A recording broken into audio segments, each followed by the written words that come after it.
Hi, I'm Dr. Todd Lizon from NIR Saunas. Today, I'm sharing with you the science behind why you need to be using a sauna for your health and your well-being. See, I get a lot of questions from people about what conditions can be helped by using saunas regularly, and I also seem to be getting a lot of questions, and I find online a fair few articles that are showing or claiming that there is no evidence that saunas work for any particular health condition.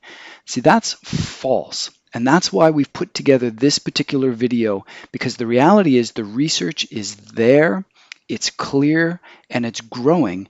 And I came across a couple of days ago a 2018 review paper that looks at all the research behind saunas, and I'll be sharing my screen with you today and showing you exactly what saunas can do, and to be fair, what they don't do. Let's have a look at the screen. So you can see here that the paper is called The Clinical Effects of Regular Dry Sauna Bathing, a Systemic Review. And they went through, they looked into the research, and they came up with 40 clinical studies involving a total of 3,855 participants. So there's some pretty good numbers that are there. It could be better, but there's some pretty good numbers. So the research is certainly there, is my first point that I would make.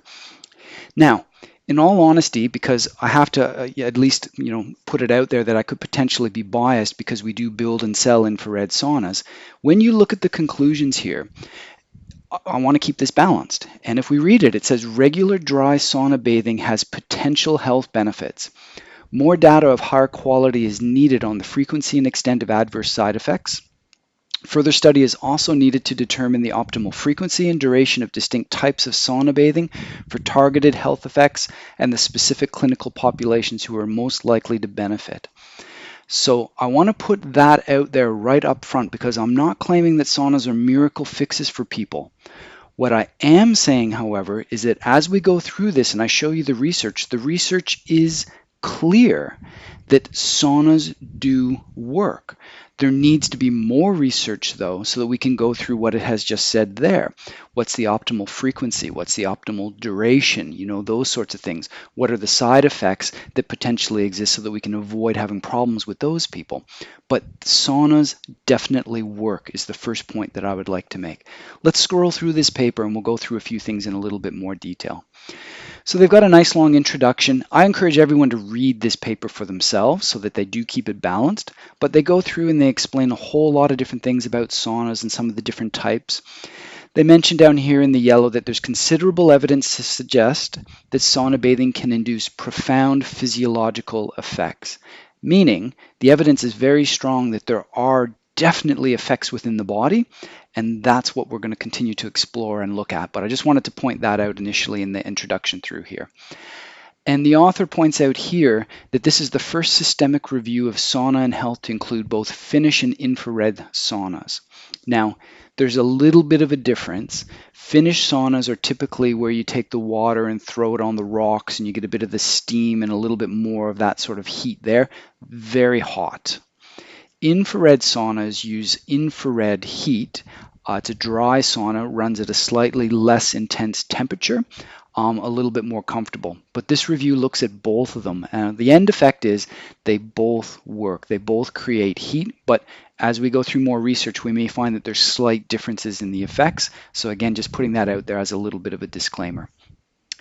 They go through and they explain the methods on how they looked for the studies, the eligibility criteria, strategy, data extraction, a whole bunch of scientific stuff here that for those of you that are interested in this, you can take a look at. They have the typical flow diagram that's included. They do talk very nicely about the levels of evidence, which is nice to see. They go through the risk of bias assessment, a whole bunch of different things, and then we get into the results.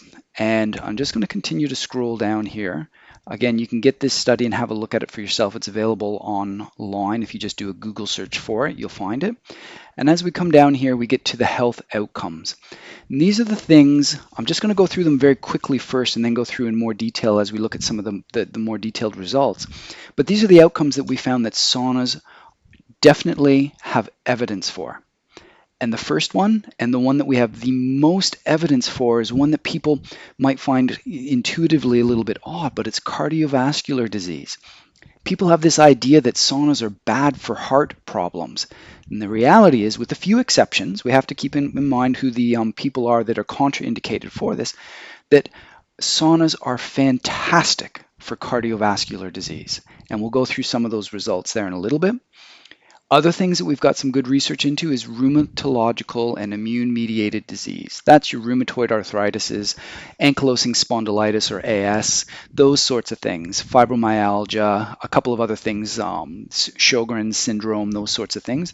There's some reasonable evidence that shows that saunas can help with that. Chronic pain has been studied. They've looked at headaches. They've looked at one with leg pain, I believe, a couple of different things like that. Depression is another area that has some actually reasonably good research that shows that regular sauna use can help with mild depression. Lungs and airways, specifically with patients that are diagnosed with COPD, chronic obstructive pulmonary disease. Other things are athletes, and this is an area that I'm particularly interested in my practice and in consulting with people. Athletes don't realize this, that when you use saunas regularly, it can increase not only your performance, but also your recovery. And those are two key criteria for athletes. And then I didn't even know that this research was out there, but they looked at healthy populations. To me, that is brilliant because healthy populations are the population that I'm often trying to encourage to use them because of all the preventative benefits that it can have. So they've taken a look at this, cholesterol, a few other factors. Detoxification, very important to show some of the evidence behind that because there's a lot of people out on the internet that are saying that, you cannot detoxify through saunas or they don't work or whatever it is claims that they're making. Here's some science, some research that shows that detoxification through saunas can work. Spermatogenesis. This is a bit of an adverse effect for men that are probably better off covering up the testes if they're looking to be having kids. Any abnormal results have not proven to be permanent, they've proven to be temporary, but it is something that we'll go through as well. Adverse side effects. This is really important to understand because there can obviously be adverse side effects. The major complaint is mild heat discomfort. Now there's lots of other complaints that people have when they're in there, but really down here in the yellow, none of the included studies reported severe adverse effects involving the need for emergency medical services. Some people think that people are dropping left, right, and center and dying in saunas. They've done some research into that. That's not the case. So there can be side effects, but typically they're mild, more discomfort than anything else. People don't like heat sometimes, but there's not really major health issues for the vast, vast majority of people. But we do need to be aware of what the side effects are. And as it said earlier, we need to do more research into that to keep it as safe as possible. So let's have a look now at the actual studies and some of the findings. And I can't go through everything, but again, if you're really interested, you can go and take a look at this for yourself. Cardiovascular disease. The first thing was this increased nitric oxide. That is a huge thing. It's a bit technical, but that increases your blood flow. It increases your oxygenation. It gets more nutrients into the body, and that's massively important when people have had heart problems. We need that oxygen and that energy to be getting through the blood and to the cells for repair. So that's one of the things that they've noticed quite a bit repetitively in different studies. And I would add, and this is not a video about near-infrared, but near-infrared light therapy also increases nitric oxide. And near-infrared saunas, that's a sauna where you've got the heat coming from lamps, near-infrared lamps, not the LED lights, that also increases nitric oxide. Another finding through here is that the high frequency component of HRV improved. HRV is heart rate variability, and that's a measure of stress within a body. You can imagine people with heart disease have a lot of stress within the body, and this measurement of stress is huge. And when you increase the high frequency component, that means that there is less stress within the body, and that is a huge finding when it comes to saunas. Scrolling down, we can see another benefit in the cardiovascular area here, that body weight decreased. Most, not all, but many people with cardiovascular disease are overweight. and using the saunas can be a way to assist with that. I would not suggest using it as a primary mechanism, but it can assist with body weight loss. A couple other things that we see through here is that the blood pressure has dropped. That's quite an important thing, where a lot of people with heart problems and heart disease have high blood pressure. Down here, we see some of the more fascinating things, the things that I absolutely cannot get over. This was done as and you can see over here, a prospective cohort study, 2,315 people, males. And what they found, and this has been reported in a couple other areas online I've seen in the last year or so, and this is important, sauna bathing regularly, 4 to 7 times a week, is associated with 66% risk reduction in developing dementia or Alzheimer's compared with 1 time a week. Now, that's Alzheimer's, and you wonder how that's tied in, but go down to the next one below that. Same study, same prospective cohort study, same number of people. Sauna bathing 4 to 7 sessions weekly associated with a 40% reduction in all-cause mortality compared with 1 session weekly. So you can see over here, the outcome measurements they were doing, they were looking at incidence of sudden cardiac death, fatal coronary heart disease, fatal cardiovascular disease, and all-cause mortality. 40% reduction. 40%. If you knew that doing saunas 4 to 7 times a week would decrease your all-cause mortality from heart disease by 40%, why wouldn't you be doing that? And if you knew that it could basically reduce dementia and Alzheimer's as well by 66%, why wouldn't you do that when it is so simple and these saunas can be used in your homes inexpensively, because we've come up with the portable sauna concept now where you can get all these benefits. Let's keep looking.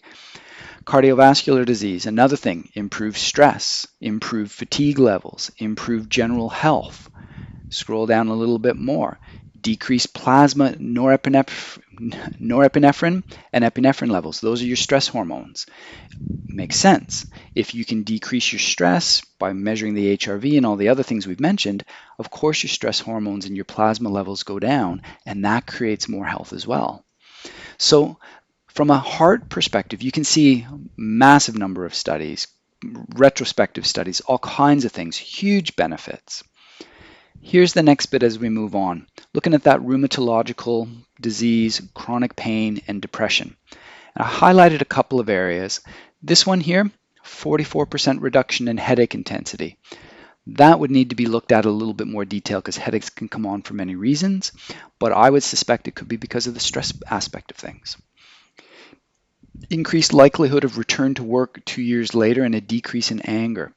This was looking at chronic pain is what they were looking for with this one. So that's a huge thing. If you can reduce chronic pain and get people back to work and have less anger levels, that's a quality of life thing that's very, very important for people. Another thing here where they looked at mild depression, they had improved somatic complaints. They felt better. They had better appetite. They had more relaxation in the sauna compared to the control group. So there were some positive effects that were noted through there when it came to depression. And in this study, when it came to rheumatoid arthritis and AS, they had pain and stiffness decreased, which is exactly what you want when it comes to those problems. Another thing down here with chronic fatigue is they noticed decreased fatigue, better scores for anxiety, depression, fatigue, and performance status, all after the sauna use. So that's a pretty impressive study through there as well from 2015. Then we get down here and we look at some of the airway conditions, and that has to do more with COPD. And here, basically, they're finding that there's positive results, that the peak nasal inspiratory flow improved, the forced expiratory volume improved, and a couple other aspects. So people that have COPD, it is a possible avenue that may increase some of the markers for that particular problem. Continuing to scroll down, so we're not here all day, looking at the repeated sauna and athletes. This sauna has always fascinated me, this information with saunas. And what we see is this increase in plasma volume post-exercise. More blood flow, more nutrients, more recovery, just absolutely everything. Another one through here is it increased the hemoglobin concentration in blood. And again, that will help with performance. Another thing I'm going to show you in a little bit is about growth hormones. So just hold on a little bit more to find out more about how growth hormones influenced. Now I have to say with athletes as well, if you add on the near infrared component, and again, you make the sauna not just a far infrared sauna, but you make it a near infrared sauna. Then you get all of these heat benefits that the research here is showing, but you then also get the near infrared benefits as well. And the research into near infrared in athletes is phenomenal. Also recovery stuff as well, improves your recovery, but your performance levels can go up. When you use it before your actual exercise session or competition, it can increase your ATP, which is your energy within the cells, and that increases your performance, and that is a huge benefit for athletes. Looking at the healthy populations, some pretty interesting stuff through here. I think you'd agree. Secretions of growth hormone, they go up. That's what I was talking about just previously with the athletes. Growth hormone, we know that it goes up. Off the top of my head, if you do a 15-minute sauna followed by a 30-minute cooling down period and another 15-minute sauna, that increases your growth hormone by 5-fold. That's significant. Reduce cholesterol. Many people need to do something about their cholesterol, and you do it by managing stress. See, the building block for cortisol, which is your main stress, one of your main stress hormones, right? When you're under stress, you've got increased levels of cortisol. The building block that makes the cortisol is cholesterol. So the saunas have a way of reducing cholesterol because they reduce your stress. And they also work on your LDL levels as well. Scrolling down some more. This one was looking at, now we're getting into the detox. So I've highlighted on the left here. This is looking at symptomatic patients with elevated serum levels of lipophilic, meaning fat-loving toxicants. And what they found is that there were improvements in several somatic well-being scores in both treatment groups. The detox aspect was actually working quite well in these people. And there's a couple other studies that showed that there was some improvement as well with that sort of thing. Lessened neurotoxicity scoring you can see through here. Now, this one needs to be mentioned because it's a negative. Repeated saunas for male fertility is a negative. And that's something that I think men that are in their childbearing years need to keep in mind, that if you are looking to have children, you will probably want to cover up the genitalia so that you don't get that increased heating effect. But any of the changes that have occurred certainly weren't permanent. They were certainly temporary. And I think that's important for people to realize as well. And as we continue to scroll down, we get into the discussion. So you can see lots of studies, lots of information, pros and cons. They've tried to look at it all. From a discussion perspective, the principal findings, cardiovascular disease is a main focus. Anyone with cardiovascular disease needs to look into this. I've written about it in my learning center on my website at nirsauna.com.au. I've put together a lengthy article on how diabetics benefit from this. It's really clear. I've referenced it and it's quite clear cut. This will help to solidify the science behind it. If your doctors don't know about this, it's just because they haven't been taught. It's not that the research isn't there, it's just that they haven't been taught and they may be hanging on to old, outdated beliefs. And as we know, your beliefs determine your behaviors, and if your beliefs are wrong, you're in trouble. So cardiovascular disease is huge. This one through here just talks about the large observational studies, which I mentioned earlier, on how we know that these use of the saunas is huge for cardiac death and Alzheimer's. Now, I don't want to get into too much detail because this video is going to get really lengthy and things, but read this paragraph, pause the video. Just have a bit of an understanding on the mechanisms of action on how sauna bathing works. It's pretty fascinating. It really is fascinating on how it works. So just pause that and have a bit of a read through of the mechanisms. I'll scroll down so you can get the rest of that through here. You can pause that and see what you think of all of that. There's obviously many mechanisms, but one of the mechanisms is that it essentially mimics exercise. And this is another benefit for a lot of people that can't or won't exercise, massive knee pain, hip problems, that sort of thing. You know you need to exercise, but you can't. This essentially mimics exercise in many, but not all, ways, and it may be something that you can do to get those benefits of exercise, as well as all the benefits that we've listed through here. So you can read through a little bit more of this as well. Psychological effects down here at the bottom. Another major benefit. Humans need sunlight. Sunlight has a huge psychological impact on things, and saunas, and particularly the near-infrared saunas, have a way of working on that, but it's really interesting to see the psychological and the physiological effects that we have when we use saunas regularly. Talks a bit about the safety again through here. There's a list of what some of them are, but there's really been no severe adverse symptoms for the most part. It's really, really a safe activity. Strengths, limitations, and pretty much at the end of this study through here, they actually mentioned that in the months since this review was conducted, and this is just published in 2018, it's brand new, there's been even in just a few months, there's been a number of new research findings that are demonstrating all kinds of other things. This is from that big prospective cohort study of over 2,000 men. So the newer findings now, we're looking at reduced risk of acute and chronic respiratory conditions, reduced risk of pneumonia, C-reactive protein, which is, as they say, a marker of systemic inflammation. Inflammation is a huge problem for people, with more frequent sauna bathing, as well as reduced risk of hypertension and additional improved all-cause mortality when jointly associated with cardiorespiratory fitness. The science is clear. We just need to sort through now a little more on how to better use it in dose and times and a few of the adverse effects. So conclusions, you can see down through here, many beneficial health effects, especially cardiovascular and rheumatological, as well as athletes seeking exercise performance. Talks about the mechanisms again, and down here at the bottom again to try to keep things balanced. Currently, there is insufficient evidence to recommend specific types of sauna bathing for specific clinical conditions. While regular sauna bathing appears to be well tolerated in the clinical setting with only minor and infrequent adverse effects reported, further data on the frequency and extent of adverse effects is required. Further studies are also required to explore the mechanisms by which sauna bathing exerts physiological, psychological, and metabolic effects, as well as to better define the benefits and risks of distinct types of saunas and the optimal frequency and duration of sauna bathing for beneficial health effects. It's a mouthful, but what it's saying is we know it works, but from a literature perspective, they're not confident to be able to say, use it for this condition in this amount of time, and you'll notice X amount of benefits.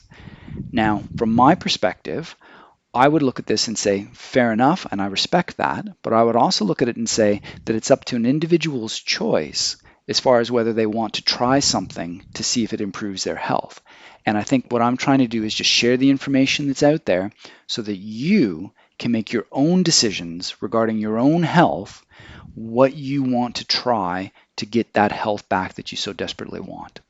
And that's why I wanted to put together this video on the science behind why you need to be using a sauna. So if anyone has questions about sauna use, email me. The email address is info@lifestyleintegration.com.au.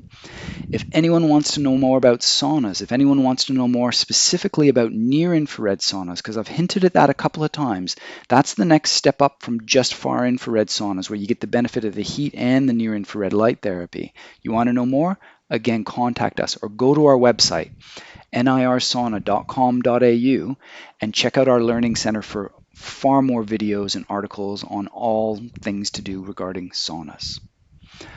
Until next time, keep well.